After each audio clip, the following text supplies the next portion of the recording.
Magandang gabi sa inyo mga boy. Welcome back ulit sa ating channel, ano? And PBA Governors Cup import update muna tayo mga boy, ano, para dito sa San Miguel Beermen. Okay? So finally in-announce na ng SMB yung kanilang magiging import para sa gaganapin na PBA Governors Cup Season 50.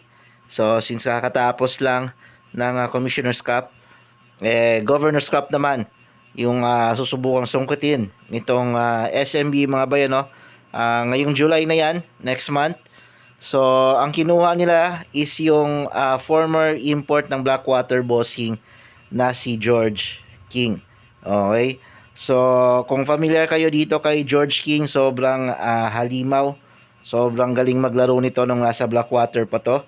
Ayan, nag-average to ng 30 plus points per game nung nasa Blackwater Bossing pa to. And sa sobrang galing nitong si George King mga bayan, no? Isa din siya sa mga natipuhang maging pamalit kay Justin Brownlee bilang naturalized player. Mga bayan, no? So actually isa siya sa pinagpilian kasama ni Benny Boatwright na maging naturalized player ng Gilas Pilipinas. Yun nga lang, medyo maliit siya. Okay?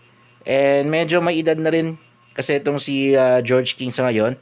Currently nasa 32 years old na itong si George King mga bayan, no? Pero hindi natin alam kung ganun pa rin ba yung magiging laruan nitong si George King mga bayan, no?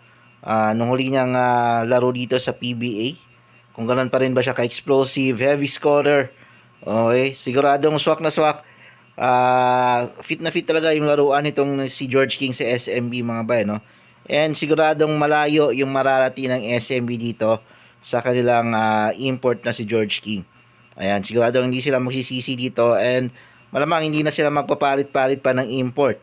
Magiging permanent import na to kung magiging tuloy-tuloy yung performance itong si George King. Pero titignan natin kung magiging ganun pa rin ba siya ka-explosive and heavy scoring nung nasa Blackwater Bossing kasi siya.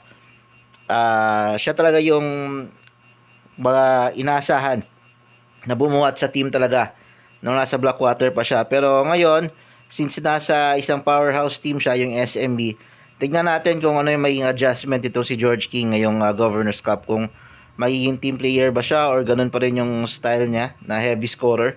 So, medyo may pagka buwakaw din to sa bola pero sure naman pag tumira, grabe pumuntos. Malayo din tumira to mga bay ng 3 and siguradong magagamit niya yung 4-point play dito sa pagbabalik niya sa PBA. So abangan natin si George King mga bay bilang import ng San Miguel Beermen. Yun lang yung update natin mga bay. Maraming salamat sa panonood.